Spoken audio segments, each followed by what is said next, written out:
სცენაზე კაცო. არა მშვიდობის მეგობრები. მოგესალმებით, ესე იგი შრიალებენ ნაძვის ხეები, ანათებენ განათებები. ვიხარიათ ჩვენ. ვიხარიათ ქვეყანას უხარიათ. და ალბათ მიხვდით რომ ჩვენ იმედი გვაქვს რომ ახალი წლის ახლო გავდივართ ეთერში. კი. მოკლედ ნამდვილად ახალწლო ეთერი გვაქვს მეგობრებო, გილოცავთ ამდენ ახალ წელს. ვიხაროთ, იმედნიეროთ, ვინარნაროთ, კარგად ვიყოთ, ვიმხიაროთ ასე შემდეგ. ახლა გადავიდეთ უკან.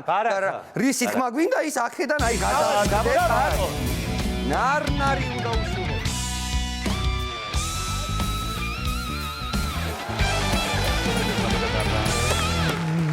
და ჩვენი გადაცემის სპონსორია ბეთმარკეტი ლიდერბეთისგან.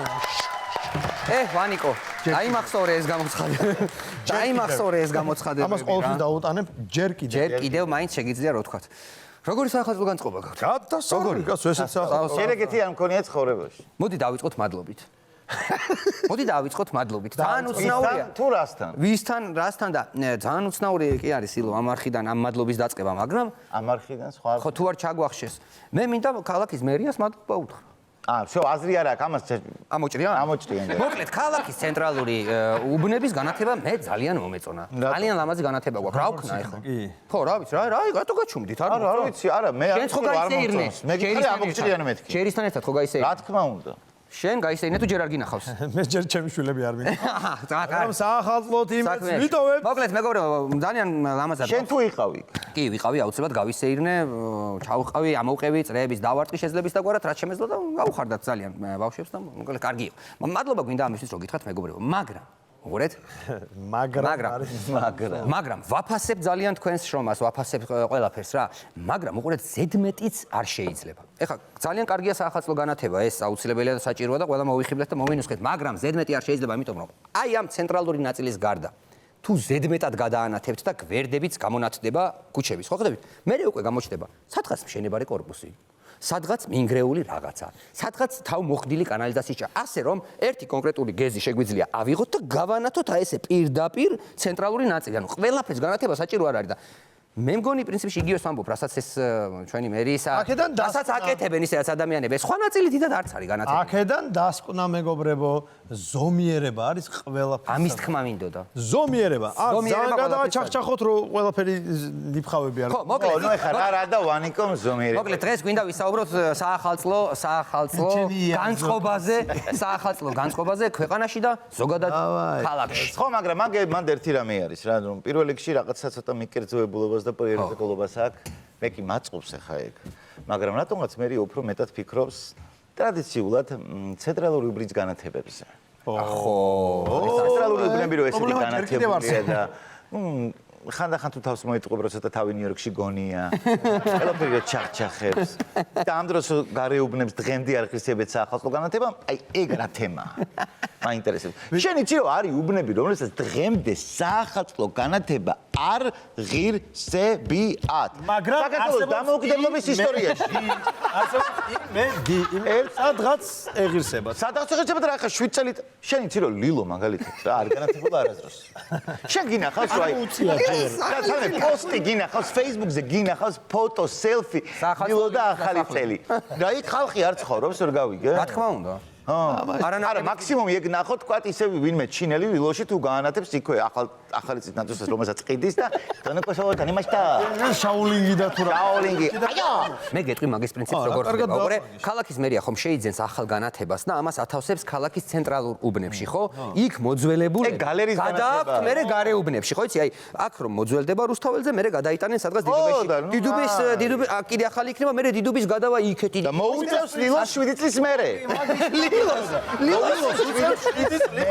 მოდა ვაპატიეთ ლილოელებს რიგში რო ხარ ხოლმე ხო კორპუსების ყიდვის თემა რო არის ხოლმე რიგში რო ხარ რა ეგ თემა თუმცა ეგრე ადრე რო ვოლგაზე იყო ჯიგულს რო ვოლგაზე და ჯიგულზე იყო ეგ თემა ჩვენ რატო გვახსოვს ეგენი ვარ მოკლედ ეგეთი საახალწლო აუ მე ვითხოვ რომ თავარი ბიჭები აღარ ერქოს ამ შოუს ერქოს თავარი კაცები იმიტომ რომ შესაძ თავარი ბიჭები ქვია შოუს და ტიპი ერთ-ერთი წამყვანი გამოდის და იწეხის რომ ჟიგულებს რო ყიდულობდნენ ეგრეო იმას თავარი ბიჭები აღარ უნდა მოდი მაგაზე შევთანხმდით მართლა თავარი კაცების შოუ თავარი სტარში პაკალენია უნდა ერქოს კარგი ბატონო ძალიან კარგია მოკლედ გაჭირვება ხო გაჭირება გვაგვიჭირს ქვეყანას და ძალიან. ხო რა 10-დან 1-მდე დათვლა. რა, საახალწლო? არა, წელს გვევა, ვითვლით 7-დან 1-მდე.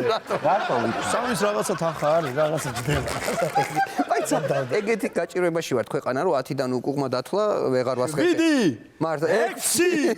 აი 7. და დინამიკა როგორია? შემდეგ წელს იწევს 10-მდე ავდივარ თუ პირიქით 4-დან ვითვლით თუ? იცი 10-დან დავიწყე. კარგს ვერაფერს და გეტყვი. გვაქვს დაწყებული და ჯერ კარგს ვერაფერს ვერ გეტყვი. კი. რა გითხრა, მე მერით გაგახარო რა. მოკლედ, არ ვიცი, ახლა საახალწლოდ ყველა ქვეყანას აქვს რაღაც თავის ტრადიციები, ხო? ახლა ნაძვის ხე, განათება. მაგალითად, ამერიკაში ხო იცი როგორ არის? როგორც ჩვენთან საახალწლოდ იციან ხოლმე ღორს დაკლავენ, ხო? იქ არის ინდაურს დაკლავენ, ხო? საახალწლო ინდაური, ხო? ვიცით ახლა ეს რა? საახალწლო ინდაური, მაგრამ მაგრამ ერთი ეგეთი ტრადიცია აქვს, რომ პრეზიდენტი ამ საახალწლოდ განწირულ ინდაურებიდან ერთ-ერთს არჩევს ხოლმე და შეიწყალებს. აიგე? მაგრამ ნუ აი რო დავაკვირდი ეგ ტრადიცია ჩვენთან, ნუ საერთოდ ახლოს არ არის. ინდაური კი არა, პრეზიდენტი არ შეიწყალეს ქვეყნის და საახალწლოდ არ მგონია რომ ახლა ჩვენთან ინდაური შევიწყალოთ. ან საშობაოდ დასაკლავი გოჭი რო ყავს ახლა ვიღაცას გამზადებული, ჰუმანურობა გამოიჩინოს და მოდი საშობაო გოჭებიდან ჩვენი სოფელი ერთს აირჩევს და ის გადარჩება. ხო არა მთელი ტრაგედია იმაშია რომ უფრო მეტი შანსი რომ პრემიერმა შეიწყალოს მე ვაკვირდე პრემიერმა და არა პრეზიდენტმა. პრემიერმა რომ შეიწყალოს ინდაური უფრო მეტი შანსია ვიდრე პრეზიდენტი. მოკლედ საახალწლოდ ეგეთი ამბები გვაქვს, რა გიქრა? თუ იცვლება თან რაღაცეები, ახლა ახალი წელიწადს ისეთი არის როგორ ჩარშანი იყო. მე რა ვერ გავიგე, აი ბიჭო მართლა ამ კორონებით ჩვენ ბავშვობაში ახლა ყველა ვართ 1 წლის, ანუ 91 წელი, ხო შენ მეც. ეხლა რა მაინტერესებს? ჩვენ დროს თოვლი ხო იყო? ანუ მე მახსოვს რომ მაგალითად ჩემები მაღვიძებდნენ ხოლმე და მეუბნებოდნენ ილიკო, ნუ მაშინ ილიკო. გაიხედე ნახე, გადაწიე ფარტა და იყო თოვლი. ციგები ქონდა, ბიჭო, ხალხს, რა სიძახი ხა, მე ხრუშოვკაში ცხოვრობდი, აი ესეთი კორიდორული სისტემა რა ქონდა, მაგრამ ციგები ქონდა ყველა ოჯახს და რა სიძახი? თოვლი რატო აღარ არის? ვინმე ამიხსნა. ყველა მაგას არ ვიცი ეგ რა პრობლემა, მაგრამ იგივეს უგეთებ ჩემ შვილებსაც. ჩემ ცოლი გააღვიძეს. დამიკო, ბაისო, გაიღვიძე და მე გავარ თოვლი და გარეთ გაყინული რაღაცებს ვასხავ ხოლმე. ხელოვნურ თოვლებს უწყობ? ხო და ნაღდი სად არის? ეხლა ნახე როგორი თემა არის კიდე რა. ანუ მე პრობლემა სხვა რამის ქონდა კიდე ბოდიშვანიკო. სხვა რამის პრობლემა მქონდა, დედაჩემი არის ძალიან ცრუმორწმუნე. ხო. ამაში ყველა დედა თავი. ხო, როგორც ყველა დედა როცა შვილს ეხება და ქმარს განსაკუთრებით. ხო და ყოველ ახალ წელს დედაჩემს ქონდა ეგეთი თემა რა, რომ ანუ მაგალითად მოდის ვქია ძაღლის. არა, თქო თაგვის წელი, ნაცრისფერი თაგვი, ან ვარდისფერი თაგვის წელი. ხო. ყველა სახში უნდა გწმოთ, ან უნდა ყოფილიყო ბევრი ყველი, თაგს უყვარს ყველი და ყველას უნდა გწმოდა თაგვის ფრად. ხტები, ანუ აი რაღაცა თაგვის ფორმები არა, მაგრამ სლატკუდი არა, ნაცრისფერი რაღაცები უნდა გწმოდა. ხო და ყოველი წელი იყო ეგ. და იმ დროს, როდესაც სვანები ჩემთან უბანში კალაშნიკოვით უბერავდნენ და აღნიშნავდნენ ახალ წელს, მე და მამაჩემი მაგალითად თუ ვეფხვის წელიწადი იყო და სამწუხაროდ ვეფხვის წელიწადი უკვე იყო, ჩვენ ვიყავით ლეოპარდის ტყავებში გადმოსვლები. იქით უბერავენ და მე და მამაჩემი ვეფხვის ტყავებში შამპანიური ხელში და ჩემთან ახალ წელს აღნიშნავდით.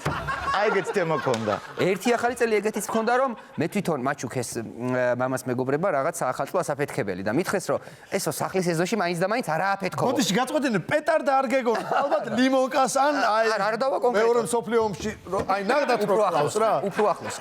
ხო და შენ ისეთ ადგილას ცხოვრობთ, ქალაქში აი ეს მაღალზეა ჩემი სახლი უბანი და ქვემოთ დინარე ეს ყვირილა გადის. იქედან გადააგდე ეს. და გაუმართლე. იქედან გადავაგდე. აფეთქდა საახალწლოდ ეს რა თქმა უნდა ყველაზე დიდი ხმა ჩემს ასაფეთქებელს ქონდა, მაგრამ უკარო შემოუწიალდი სამსართულიანი არის კორპუსი სადაც ცხოვრობ. არც ერთი ფანჯარა არ ქონდა იმას.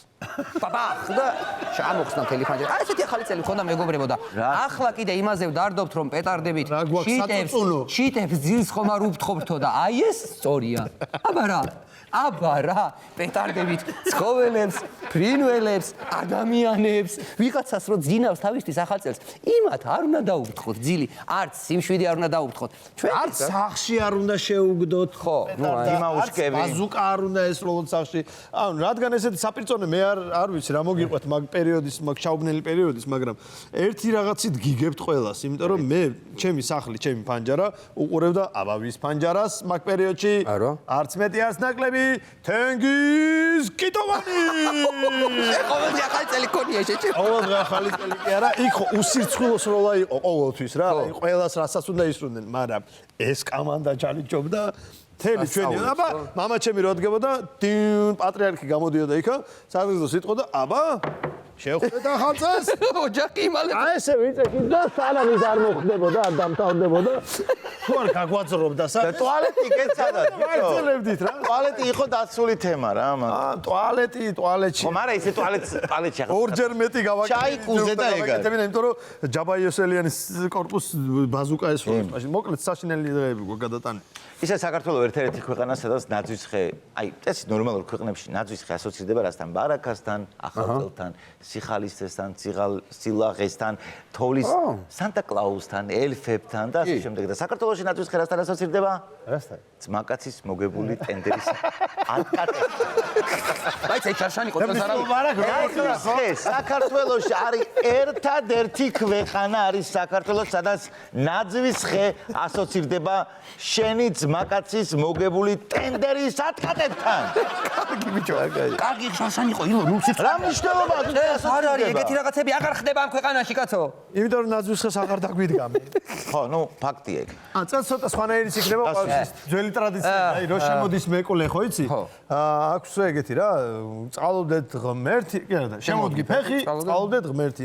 ეხა სხვანაირად ხდება. ეხა ეგრე პროსტა ვერ შემოაჯლიგუნება, რაც არ უნდა კარგი ფეხი ქონდეს და მე რაც არ უნდა კარგი მომავალი დამიგეგმო, ხო? დოკუმენტი უნდა შემოდგი ფეხი, წყალობდეთ ღმერთი. წვანე პასპორტი მიჭირავს ხელში. კარგია? კარგია. ასე შეიძლება. ასე უფრო გაგიგებ. კი. რა შეეხება ეხა წეგან შენ ახსენე ჩემო ნიკო რა რომ მადლობა გადაუხადე ჩვენს მერიას რომ განათებულია მართლა საყვედურებსაც ვეუბნები ხოლმე არ მერიდება მაგრამ მადლობაც რაც კარგია ის უთხრათ რა მართლა კარგია მართლა ძალიან კარგია და ვაფასებ ლამაზად ვაფასებ კი არა მიხარია ბიჭო აბა რა რაღაცა აბა რა ვაკეში საცობი არ არის ავტობუსი საშინელ დუხჭირ ცხოვრებაში რაც არ უნდა ვილაპარაკო მაინც ეგრე არის რომ გამოდიხარ და უცებ განათებულია გისწორდება ყველაფერი ბავშვს გამოასენენ დაჟე ისიც რო არის აი სიყვარული ცავსე ქალაქი იქ რო ეწეროს დედა ხალხო მაინც იმასთან საერთოდ გავიქ ო განათებული ლამაზი ბიჭო წარმოგიდგენ ძალიან შტირებული რომ გადიხარ თავისუფლების მოედანზე და იქ ეს წარწერა ვარ რაც ამან თქვა არ გაიმეორებ არ გვიდა კარგი მოკლედ თუ დააკვირდით რომ ქალაქის განათებაში ჭარბობს ანგელოზები რატო ხო არის რაღაც ნაძვისხე განათებული ბურთის ვარსკვლავი და რაღაც ძალიან ბევრიანი ანგელოზი აი დიდუბე მაგალითად სულ ანგელოზებით არის არ დაკვირვები რა მაგრამ აი მგონია რომ კარგია ესეც მინდა მოუწონო ჩვენს მერიას იმიტომ რომ ძალიან კარგია ჯერ ერთი რომ ლამაზია უყურებ ანგელოზია ანათებს და მშვენიერია და მეორე როგორც არავის ისე გჭირდება ჩვენ ახლა ანგელოზები და ლოცვა როგორც არავის ეს ქვეყანას და ქალაქს ახლა ისე ჭირდება ანგელოზები და ლოცვა ასე რომ მეგობრებო ვიდრე საახალწლო განათება დგას დავდივართ უყურებთ ანგელოზებს თან სილამაზის თქვები თან ვლოცულობთ მთელი ეს ერთი თვე თუ რამდენი ხანიც იქნება გაყრული თორე მე ისევ 11 თვე ვიქნებით უყურში უყურებებში და ჯანდაბაში ასე რომ სანამ ჩანან ვილოცოთ იქნება უკეთესი ახალი წელი კონტე შემდეგ წელს ასეც იქნება მოკლედ ამ მშვენიერი ამბით ეხლა პირველ ნაწილს დავასრულებთ და გავაგრძელებთ მეორე ძალიან საინტერესო სტუმრიან ნაწილს დაგოლოდეთ